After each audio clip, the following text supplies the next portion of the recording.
तो आज हम बात करेंगे असदुद्दीन ओवैसी साहब के बारे में। उम्मीद है आप उनको बेहतर तरीके से समझ पाएंगे।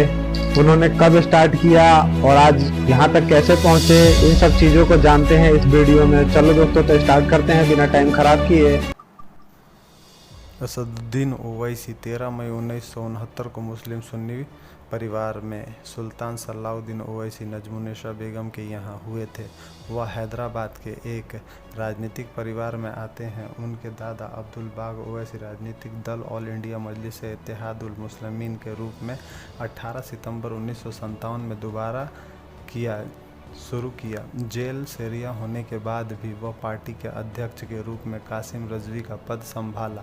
उनके पिता सुल्तान सलाउद्दीन 1962 में आंध्र प्रदेश विधानसभा के लिए चुने गए। 1984 में पहली बार हैदराबाद निर्वाचन क्षेत्र भारतीय सांसद के लिए चुने गए और 2004 तक चुनाव जीतते रहे, जब उन्होंने असदुद्दीन ओवैसी के पक्ष में पद छोड़ दिया। 2008 में उनका निधन हो गया।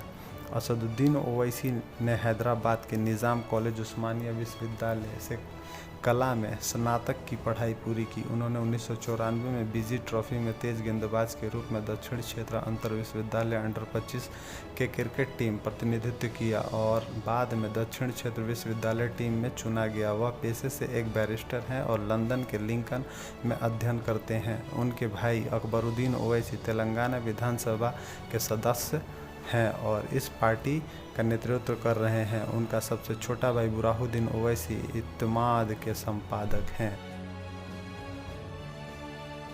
ओवैसी शिक्षा स्थानों में पिछड़े मुसलमानों का समर्थन करते हैं। वह यह भी कहते हैं कि हिंदुत्ववादी विचारधारा के खिलाफ हैं, हिंदू के खिलाफ नहीं। जुलाई 2016 में ओवैसी आईएसआई जैसे टेररिस्ट ऑर्गेनाइजेशन के खिलाफ खुल के बोले। इनका राजनीतिक दृष्टिकोण। कई टिप्पणीकारों ने ओवैसी को जिन्ना से तुलना की। पैट्रिक फ्रांसीसी के अनुसार ओवैसी मुस्लिम समुदाय के एकमात्र प्रवक्ता होने के लिए जिन्ना की बोली के समान एक तरह से गैर सांप्रदायिक मुस्लिम पहचान की अपील करते हैं। उनका राष्ट्रवाद के साथ इस्लामाबाद का विचार हैदराबाद के साथ साथ देश के अन्य भागों में लोकप्रिय हो रहा है। ओवैसी ने इस तथ्य को उजागर करते हुए कहा कि उनकी लड़ाई भारतीय संविधान के ढांचे के भीतर है। उनका कहना है कि भारत की धर्मनिरपेक्ष पार्टियां अपने वोटों को मुस्लिम उम्मीदवारों को स्थानांतरित करने में सक्षम नहीं है। 2014 में चुने गए 23 मुस्लिम सांसदों में से 18 या 19 निर्वाचन क्षेत्रों में से 30% मुस्लिम मतदाता थे, जबकि पार्टियां मुसलमानों के खिलाफ भेदभाव नहीं करने का दावा करती हैं। ओवैसी की शादी फरहीन ओवैसी से हुई है। दंपति के 6 बच्चे हैं, जिनमें से 5 बेटियां हैं। 1 खुदीसा ओवैसी, 2 यास्मीन ओवैसी, 3 आमिना ओवैसी, 4 महन ओवैसी, 5वीं आतिका ओवैसी और 1 बेटा है सुल्तानुद्दीन ओवैसी। वह हैदराबाद के शास्त्रीपुरम मालदेवपल्ली में रहते हैं। –